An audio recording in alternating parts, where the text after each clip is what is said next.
करुणा की सागर को धार बना के तुम भी लहरों से हुंकार भरो। अबला नहीं हो तुम नारी, इस बात का अभिमान करो। अबला नहीं हो तुम नारी, इस बात का अभिमान करो।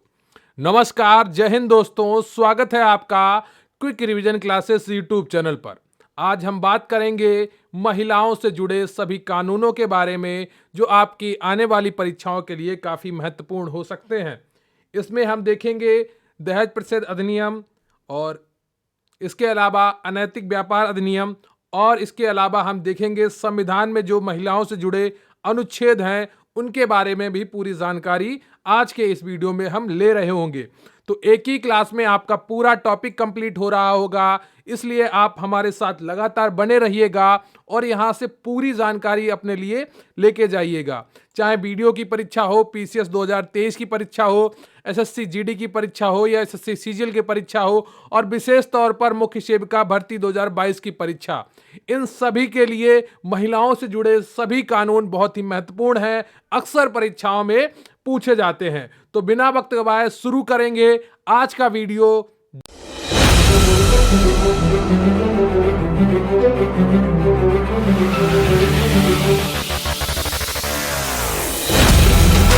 इससे पहले कि मैं आज का टॉपिक शुरू करूं, मैं आपको एक किताब के बारे में बताना चाहूंगा। इलाहाबाद हाईकोर्ट भर्ती 2022 की चक्षु प्रकाशन की नंबर 1 बुक आई है, जिसमें आपको ग्रुप सी व ग्रुप डी पदों पर होने वाली भर्ती परीक्षा के लिए पूरा कंटेंट मिल जाएगा। इसमें आपको 2450 से अधिक एमसीक्यू प्रश्न मिलेंगे, 25 प्रैक्टिस सेट मिलेंगे और 2 सॉल्व्ड पेपर भी मिलेंगे, और नए सिलेबस पर आधारित पूरा आपको कंटेंट मिलेगा। इसमें आपको हिंदी से जुड़ा हुआ कंटेंट मिलेगा, रीजनिंग से जुड़ा हुआ कंटेंट मिलेगा, अंग्रेजी से जुड़ा हुआ कंटेंट मिलेगा और गणित से जुड़ा हुआ कंटेंट मिलेगा। तो एक ही किताब में आप पूरी भर्ती की तैयारी कर सकते हैं और बहुत अच्छी भर्ती है। अगर आप एक अच्छी किताब की तलाश में हैं तो चक्षु प्रकाशन की ये बुक आपके लिए अच्छा ऑप्शन हो सकती है। अगर आप इसको खरीदना चाहते हैं तो नज़दीकी बुक स्टॉल से खरीद सकते हैं या ऑनलाइन भी आप इसे खरीद सकते हैं। इसके लिंक आपको डिस्क्रिप्शन बॉक्स में मिल जाएंगे, वहां से जाकर आप इस किताब को खरीद सकते हैं।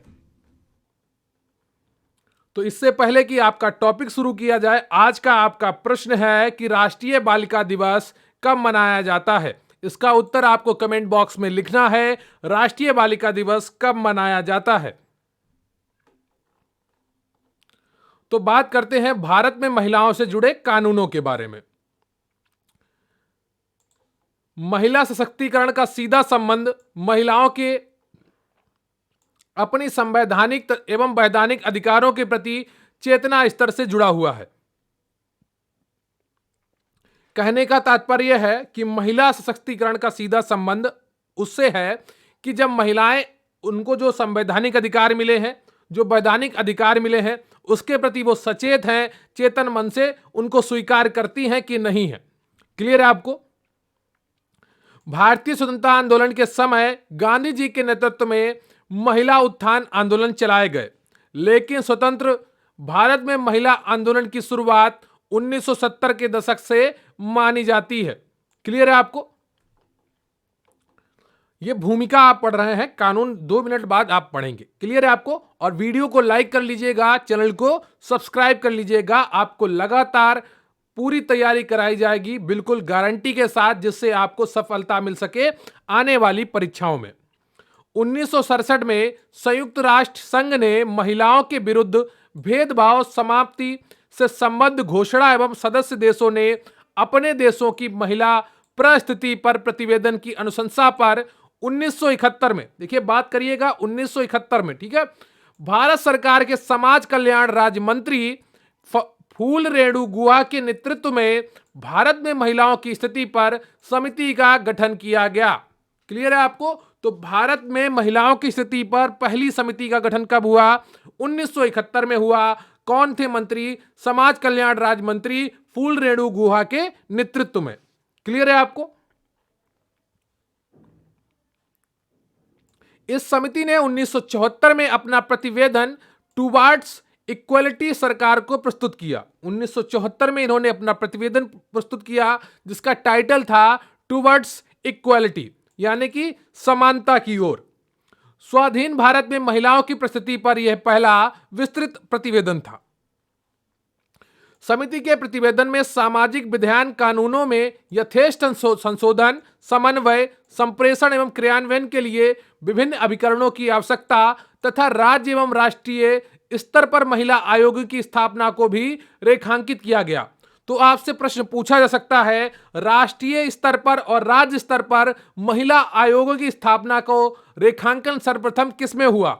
तो जो महिलाओं के लिए समिति गठित की गई थी 1971 में, उसने 1974 में अपना प्रतिवेदन दिया टुवर्ड्स इक्वलिटी। इसके आधार पर महिलाओं के लिए राष्ट्रीय महिला आयोग और राज्य महिला आयोग की स्थापना का जिक्र किया गया। इन प्रयासों के अंतर्गत संसद ने सन 1990 में राष्ट्रीय महिला आयोग का गठन किया एवं सन 2001 में महिला सशक्तिकरण के लिए एक राष्ट्रीय नीति की घोषणा की गई। क्लियर आपको? सन 2001 में क्या किया गया? महिला सशक्तिकरण के लिए एक राष्ट्रीय नीति की घोषणा की गई, जिसका उद्देश्य अन्य बातों के साथ साथ महिला सशक्तिकरण के लक्ष्य को प्राप्ति हेतु सभी क्षेत्रों में, विशेषकर राजनीतिक निर्णय निर्माण की प्रक्रिया के सभी प्रक्रमों तक महिलाओं की पहुंच एवं सहभागिता को सुनिश्चित करना है। क्लियर है आपको? तो ये चीजें आपको ध्यान रखनी होंगी, इसमें से छोटी छोटी जानकारियां आपको छांटनी होंगी। अब बात करेंगे भारतीय संविधान एवं महिला सशक्तिकरण। तो भारतीय संविधान में कुछ अनुच्छेद हैं जो महिलाओं के प्रति समानता और उनके अधिकारों की बात करते हैं, तो हम उन्हें अब देखेंगे। क्लियर है आपको? संविधान के विभिन्न अनुच्छेदों एवं उनमें किए गए महिलाओं हेतु प्रावधान कुछ इस प्रकार हैं। अनुच्छेद 14 सबसे पहले आता है। तो राज्य किसी भी व्यक्ति को कानून के समक्ष समानता या कानून के समान संरक्षण वंचित नहीं करेगा, चाहे वह महिला हो या पुरुष। देखिए, विभिन्न देशों में महिलाओं के साथ भेदभाव होता है। जितनी भी इस्लामिक कंट्री हैं वहां पर महिलाओं को वो अधिकार प्राप्त नहीं है जो एक लोकतांत्रिक राज्य में प्राप्त होते हैं, जैसे भारत में प्राप्त हैं, जैसे अमेरिका में प्राप्त हैं, जैसे फ्रांस में प्राप्त हैं, जैसे इंग्लैंड में प्राप्त हैं। तो उन अधिकारों का जो यहां पर किया गया कि राज्य किसी भी व्यक्ति को कानून के समक्ष समानता या कानून के समान संरक्षण वंचित नहीं करेगा, चाहे वह महिला हो या पुरुष। यह अधिकार दिया गया अनुच्छेद 14 के द्वारा। जैसे इस्लामिक कंट्री हैं, जो मुस्लिम राष्ट्र हैं, जैसे कतर हो गया, सऊदी अरेबिया होगा, तो यहां पे क्या होता है कि महिलाओं को वोट देने का अधिकार नहीं है, उनकी गवाही भी नहीं मानी जाती है और वो घर से अकेले निकल भी नहीं सकती हैं। तो ये सारे कानून वहां पर बनाए गए हैं। ये क्या करता है? ये पुरुष और महिलाओं में भेदभाव पैदा करता है राज्य के द्वारा, यानी कि सरकार के द्वारा। क्लियर है आपको? तो अनुच्छेद 14 आपको समझ में आ गया होगा। अब बात करते हैं अनुच्छेद 15(3) की। क्लियर है आपको? तो महिलाओं और बच्चों को विशेष सुविधा प्रदान की गई। अनुच्छेद 15(3) में महिलाओं और बच्चों को विशेष सुविधा प्रदान की गई। फिर बात करेंगे अनुच्छेद 16, लोक सेवाओं में बिना भेदभाव के अवसर की समानता। क्लियर है आपको? यहां पर विशेष रूप से महिला का जिक्र नहीं है, लेकिन समानता की बात करने का अर्थ यही हुआ कि महिलाओं को अधिकार देना, क्योंकि जहां पर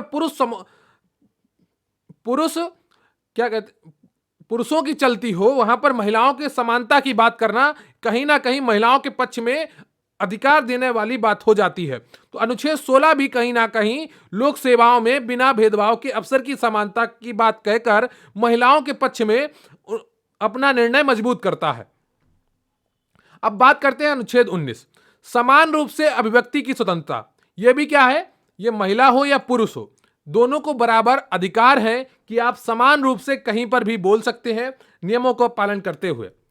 अब बात करते हैं अनुच्छेद 23 और 24 की। इसमें नारी के क्रय विक्रय तथा बेगार प्रथा पर रोक लगी है। क्लियर है आपको? तो नारी के क्रय विक्रय तथा बेगार प्रथा पर रोक लगी है। अनुच्छेद 39 घ, ये राज्य के नीति निषेध तत्व का अनुच्छेद है 39 घ।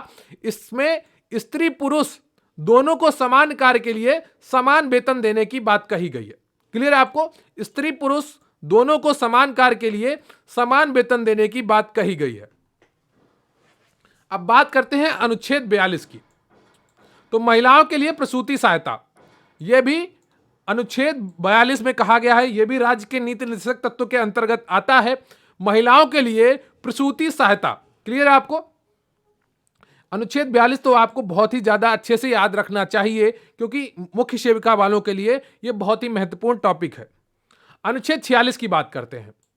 तो राज्य के दुर्बल वर्गों के लिए शिक्षा तथा अर्थ संबंधी हितों की विशेष सावधानी से अभिवृद्धि करेगा तथा सामाजिक अन्याय एवं सभी प्रकार के शोषण से संरक्षण करेगा। क्लियर है आपको? तो अनुच्छेद 46 में क्या कहा गया कि राज्य के दुर्बल वर्गों के लिए शिक्षा तथा अर्थ संबंधी हितों की विशेष सावधानी से अभिवृद्धि करेगा तथा सामाजिक अन्याय एवं सभी प्रकार के शोषण से संरक्षण करेगा। क्लियर है आपको? ये कहीं ना कहीं स्पष्ट रूप से महिला का यह जिक्र नहीं हुआ है, लेकिन भारत में अगर कोई शोषित कौन होता है? कमजोर होता है। जो शारीरिक रूप से कमजोर है, जो आर्थिक रूप से कमजोर है, उसी का शोषण होता है। क्लियर है आपको? आप किसी भी वर्ग में पैदा हो जाएं, आप कहीं पर भी जन्म ले लें, आपका लिंग कोई भी हो, शोषण उसी का होगा जो शारीरिक रूप से कमजोर होगा, जो आर्थिक रूप से कमजोर होगा। तो राज्य इस दुर्बल वर्गों के लिए शिक्षा तथा अर्थ संबंधी हितों की विशेष सावधानी से अभिवृद्धि करेगा। क्लियर है आपको? अब बात करते हैं अनुच्छेद 47 की। लोक स्वास्थ्य में सुधार करना सरकार का दायित्व है। अनुच्छेद 51 का तो प्रत्येक नागरिक का कर्तव्य है कि वह स्त्रियों के सम्मान के विरुद्ध प्रथाओं का त्याग करे। जो मूल कर्तव्य है, जो रूस के संविधान से लिए गए हैं, उसमें बताया गया है कि प्रत्येक नागरिक का कर्तव्य है कि वह स्त्रियों के सम्मान के विरुद्ध प्रथाओं को त्याग करें। बहुत सी प्रथाएं देश में अभी भी ऐसी चल रही हैं जो स्त्रियों के खिलाफ हैं, तो उनका त्याग करना है, ऐसा अनुच्छेद 51 का में बताया गया है, या 51 के ए में बताया गया है। क्लियर है आपको? अब बात करते हैं अनुच्छेद 243 का ना। तो पंचायती राज एवं नगरीय संस्थाओं में 73वें व 74वें संविधान संशोधन अधिनियम के माध्यम से महिलाओं हेतु आरक्षण की व्यवस्था। तो ये तो मैंने कई बार आपको ये पढ़ाया है, इसे भी आप ध्यान से याद रखेंगे कि 73वें एवं 74वें संविधान संशोधन के द्वारा पंचायती राज एवं नगरीय संस्थाओं में महिलाओं के आरक्षण की बात की गई है। क्लियर है आपको? तो अनुच्छेद 243 का या ना। अब बात करते हैं अनुच्छेद 325। तो निर्वाचक नियमावली में महिला एवं पुरुष दोनों को समान रूप से सम्मिलित करने का अधिकार प्रदान किया गया है। क्लियर है आपको? तो निर्वाचक नामावली में महिला एवं पुरुष को दोनों को समान रूप से सम्मिलित करने का अधिकार प्रदान किया गया है। भारतीय दंड संहिता में महिलाओं के लिए कानून। अब बात करेंगे भारतीय दंड संहिता यानी कि इंडियन पीनल कोड यानी कि आईपीसी में महिलाओं के लिए जो कानून बनाए गए हैं, उनमें कौन कौन सी धाराएं हैं, उनके बारे में अब हम चर्चा करेंगे। क्लियर आपको? और प्लीज वीडियो को लाइक कर लीजिएगा, चैनल को सब्सक्राइब कर लीजिएगा। बहुत ही महत्वपूर्ण टॉपिक है, यहां से 1 से 2 प्रश्न आपको आने वाली परीक्षाओं में बिल्कुल मिल सकते हैं।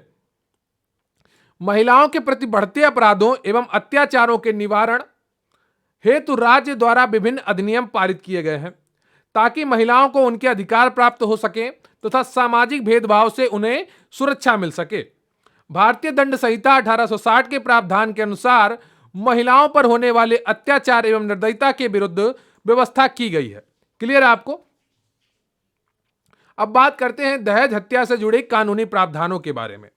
आपने देखा होगा, अक्सर अखबारों में पढ़ा होगा, हालांकि ऐसे मामले अब आना कम हो गए हैं, लेकिन अभी भी यह स्थिति बनी हुई है कि दहेज के नाम पर महिलाओं की हत्या होती है। दहेज हत्या को लेकर भारतीय दंड संहिता यानी कि आईपीसी में स्पष्ट प्रावधान है। इसके अंतर्गत धारा 304 बी, 302, 306 एवं 498 ए आती है। धारा 304 बी क्या कहती है, इसके बारे में अब हम चर्चा करेंगे। तो दहेज हत्या का अर्थ क्या है? औरत की जलने या किसी शारीरिक चोट के कारण मौत या शादी के 7 साल के अंदर किन्हीं संदेहजनक कारण से हुई मृत्यु दहेज हत्या के बारे में गिनी जाएगी। इसके संबंध में धारा 304 बी में सजा दी जाती है, जो कि 7 साल कैद है। इस जुर्म के अभियुक्त को जमानत नहीं मिलती है। धारा 302 ये क्या कहती है? आईपीसी की धारा 302 में दहेज हत्या के मामले में सजा का प्रावधान है। इसके तहत किसी औरत की दहेज हत्या में अभियुक्त का अदालत में अपराध सिद्ध होने पर उम्र कैद या फांसी हो सकती है। अब बात करेंगे धारा 306 के बारे में। अगर ससुराल वाले किसी महिला को दहेज के लिए मानसिक या भावनात्मक रूप से हिंसा का शिकार बनाते हैं, जिसके चलते वह औरत आत्मदाह कर लेती है, तो धारा 306 लागू होगी, जिसके तहत दोष साबित होने पर जुर्माना और 10 साल तक की सजा हो सकती है। यह धारा 306 कहती है। तो ये सारी धाराएं आपको पता होनी चाहिए, आप परीक्षा दे रहे हो या नहीं दे रहे हो, चाहे पुरुष हो चाहे स्त्रियां हो, ये जानकारी आपको होनी चाहिए कि क्या गलत है और क्या सही है। जब तक आपको सही और गलत का फर्क नहीं पता होगा, आप अपने जीवन में सही निर्णय लेने से हिचकिचाएंगे या घबराएंगे। क्लियर है आपको? अगला प्रश्न है, अगला जो धारा है आपकी धारा 498A। इसके बारे में आप लोगों ने कई बार कमेंट करके पूछा है, मैसेज करके पूछा है। पति या रिश्तेदार के द्वारा दहेज के लालच में महिला के साथ क्रूरता और हिंसा व्यवहार करने पर आईपीसी की धारा 498A के तहत कठोर दंड का प्रावधान है। क्लियर आपको? पति या रिश्तेदार के द्वारा दहेज के लालच में महिला के साथ क्रूरता और हिंसा के व्यवहार करने पर आईपीसी की धारा 498A के तहत कठोर दंड का प्रावधान है। क्लियर है आपको? तो ये चीजें आपको ध्यान रखनी होंगी। आप लोगों ने बार बार कमेंट करके कहा था कि सर सभी कानूनों को एक अलग वीडियो में समाहित करके हमें दे दीजिए, तो मैंने आपकी ये जो रिक्वेस्ट थी उसको आज मैंने पूरा किया है। इसलिए आप वीडियो को लाइक कर लीजिएगा, चैनल को सब्सक्राइब कर लीजिएगा और हो सके तो वीडियो को शेयर भी करिएगा।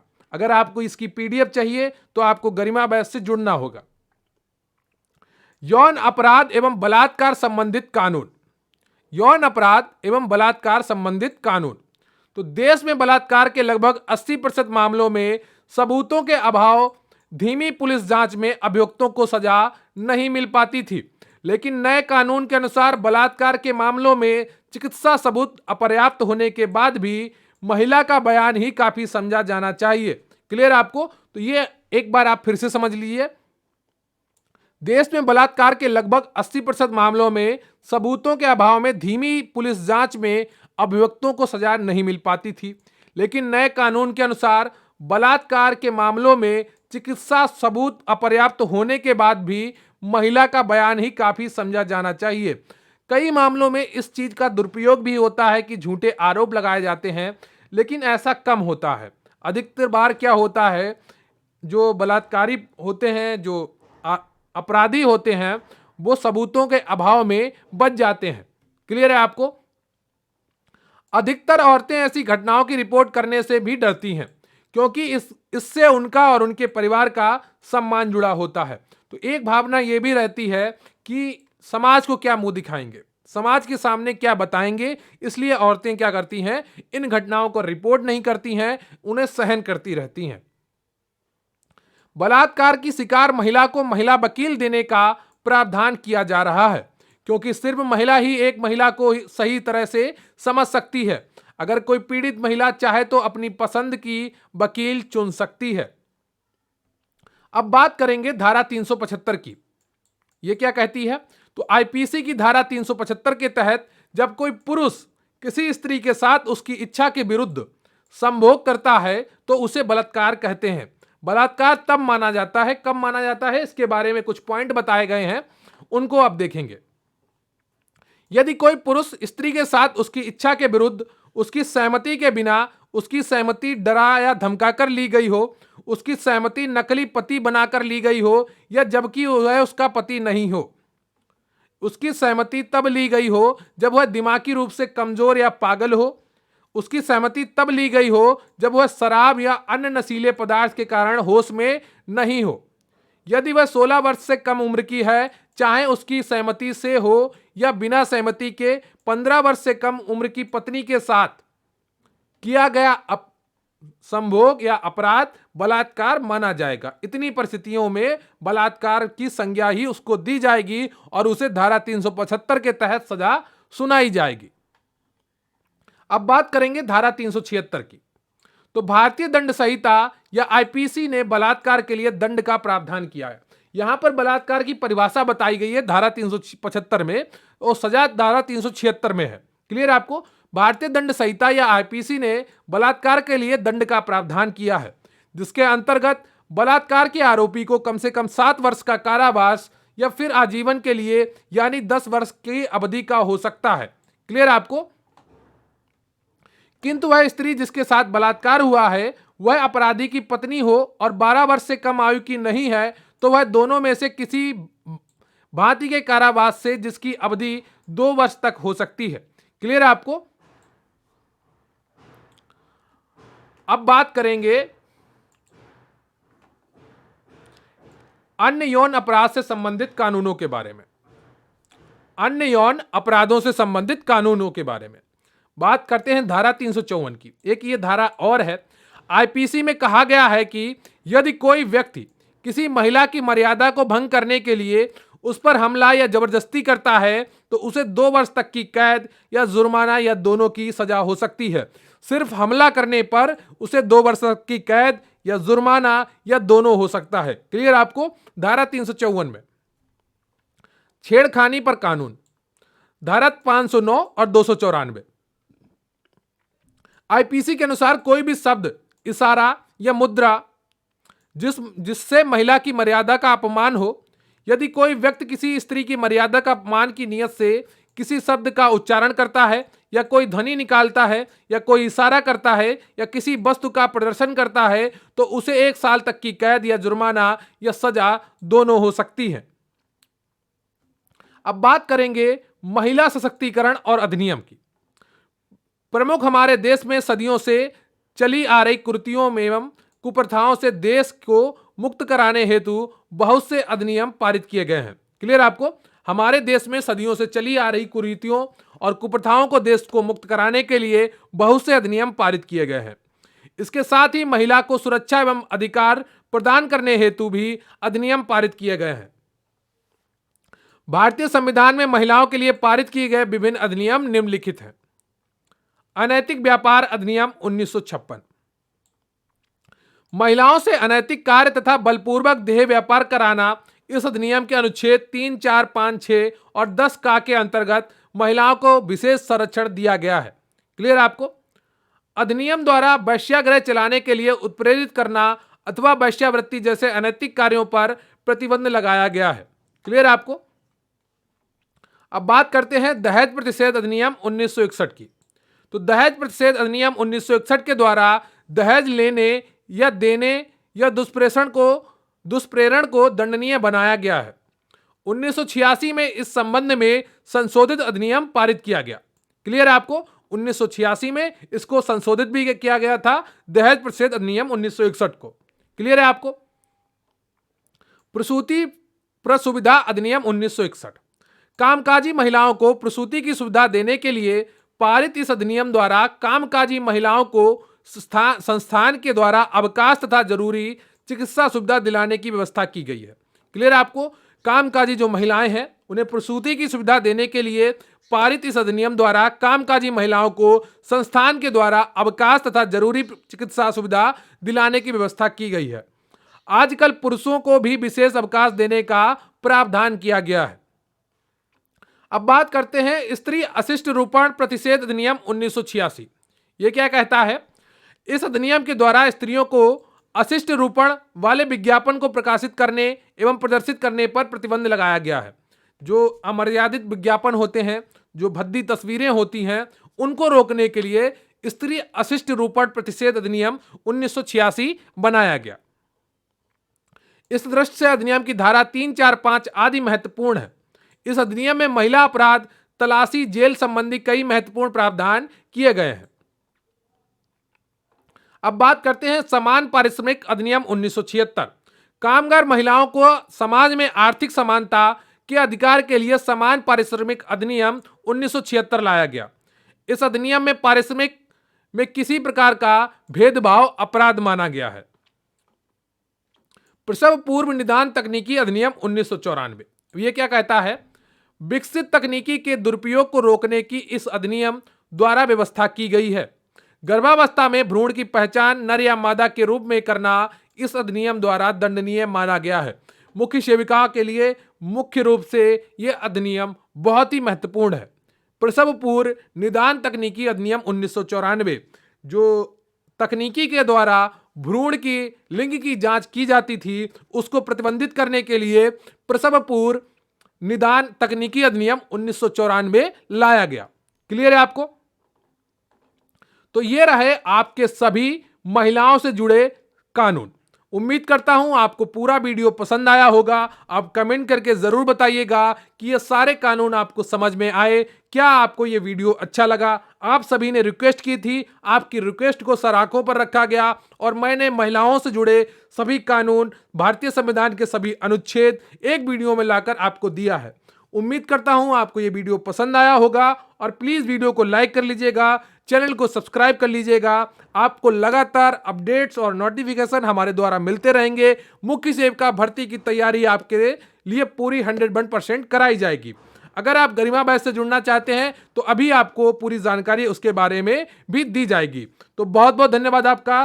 प्लीज वीडियो को लाइक कर लीजिएगा, चैनल को सब्सक्राइब कर लीजिएगा। Thank you very much. जय हिंद, जय भारत। मैं आपको एक छोटी सी जानकारी देता हूं कि मुख्य सेवका स्पेशल पीडीएफ बैच हमारे चैनल पर चल रहा है, जिसकी फीस मात्र 505 रुपए है। बैच का नाम है मुख्य सेवका गरिमा बैच। इस बैच में आपको सभी क्लासेस की पीडीएफ दी जाएंगी, नोट्स की पीडीएफ दी जाएंगी, 10 फुल पेपर जैसे मॉक टेस्ट और उनका सोल्यूशन भी आपको कराया जाएगा। इनसे आप पेपर से पहले बहुत ही अच्छी अपनी तैयारी कर रहे होंगे, जिससे आपकी सफलता सुनिश्चित होगी।